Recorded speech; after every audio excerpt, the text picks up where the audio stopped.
What's up guys, I'm back for another model kit video. So this time it's going to be another of the Bandai Star Wars model kits, as a matter of fact. I've had this guy in box for a couple of months now and haven't gotten around to building him. Special thanks to Hobbytown USA as always for supplying these guys. They have a great selection. I highly recommend you guys check them out. And they're not a sponsor or anything, that's just where I go to pick them up, and I highly recommend it for anybody that's looking for them. They have them at pretty competitive prices. These smaller ones will cost you between $25 and $30, so not very much at all. This one is the A-Wing fighter, as seen in the Galactic Civil War. This is known as they would become to be known as the RZ1 A-Wing Interceptor under the Rebel Alliance. So quickly we'll take a look at the box. I do like the box designs for these guys. They are really cool. It shows some nice art on there, and it has some information in English as well as in Japanese, because again, these are Bandai, so they're more catered towards Gundam collectors and things like that. But I really do think they're nice model kits. Certainly a lot better than the snap tight variety model kits. So a couple things about this guy right off the bat. So I just finished building him a few minutes ago.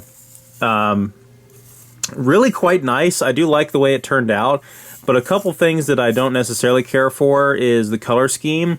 As you can see, it's a bright, pristine white, which normally I would be in favor of, but all the artwork of the A-Wing that you'll ever see depicts it as having a more rustic color, where it's the white pieces right here would be more of a like metallic gray or a tannish color almost, and you would see some rustic weathering on there.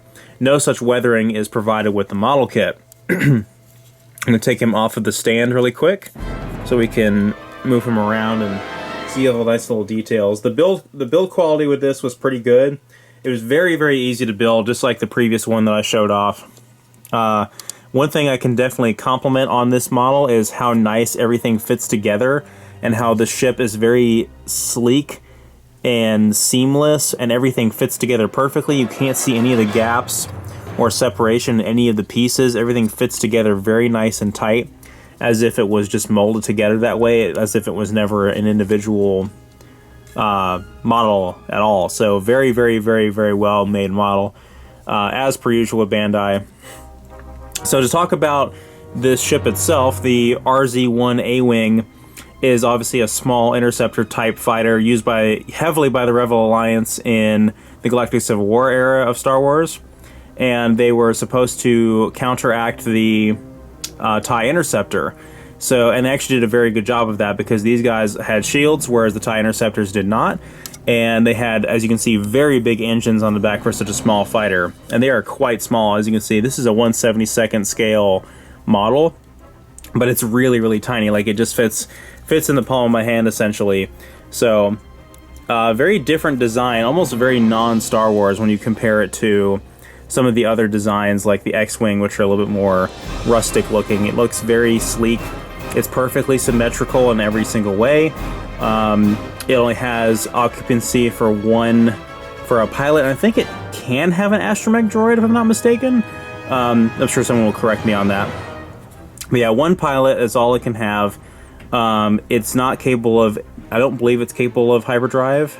But yeah, it was quite effective and influential during the Battle of Endor, as everyone knows, and Return of the Jedi, where Green Squadron's commander was taken out, and in his last-ditch effort to do some damage, managed to crash directly into the bridge of Darth Vader's weakened Executor Superstar Destroyer, and actually caused it to go onto a collision course with the second Death Star. So one of these tiny little guys managed to take out one of the largest ships in Star Wars canon. So that's pretty cool.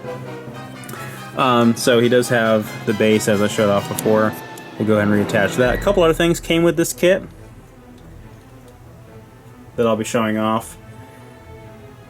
If I can get him back on the base. So he also came with the red laser blast here, which we'll go ahead and attach to the cannons on the side. The A-Wing was not known for having a heavy payload of weapons other than its primary blasters. It had concussion missiles, but that was about it. It did not have any kind of special torpedoes or anything like that. It was never really that effective at taking out large capital ships or anything like that. So that looks pretty cool with the laser cannons in there. It also came with one other thing, which I'll show off here in a minute. But really quick, I want to do a little size comparison. So here it is next to the TIE Interceptor from the same series that I showed off in a previous video. As you can see, the TIE Interceptor looks a lot larger, mainly just because of the wingspan and the shape of it, but it's overall a larger ship. So as you can imagine, the A-Wing was a very difficult target to hit for the Empire during the Battle of Endor and all the other engagements where the A-Wing was prevalent. So I shot down a lot of these guys in the Star Wars TIE Fighter game, I will say that though. In the previous Star Wars Battlefront game, the A-Wing was a real pain in the ass because everyone would pick the A-Wing default during Fighter Squadron. They wouldn't pick the X-Wing. It was way too fast, dealt way too much damage, and it had shields, and it just destroyed everything the Empire tried to throw at it. So it looks like they've done some balancing with that in the upcoming Star Wars Battlefront 2. If you guys have had the opportunity to play the beta, all of the ships seem fairly balanced. If anything, the TIE Bomber seems to be the one that needs to be nerfed the most, just based off of what I've seen so far. But enough about that. I'll go ahead and show off the one other thing that came with this, which is it came with a turbo laser tower, which had to be assembled as well. I guess it's supposed to represent a turbo laser tower from the second Death Star, and it can attach to the you can either have it separate, like he's trying to get away from it, or you can have it attached to the base of the A-Wing as well. If I can show that off on screen, it attaches like so. There we go. So now we have the A-Wing buzzing past a turbo laser cannon, which this is articulated. It can rotate and move up and down, which is really cool. And the A-Wing itself can be placed in different angles. Like the base itself can be angled, so you can give him like he's going like this across the tower and things like that. It's really quite cool. So I highly recommend this kit. It was really nice to finally build this. It only took like maybe an hour to build it at the most. It comes with 2 sticker sheets, which I do recommend putting on here because it does look a bit bland without any paint applications, especially in the back. If you look at the engines, very bland. There's some translucent plastic that had to be applied to the inside of the engines in here. I can probably show that off. Yeah, you can just barely see it, but other than that, there's no paint applications, no difference in the color back here at all, so some decals or some paint applications would be a great addition to this kit.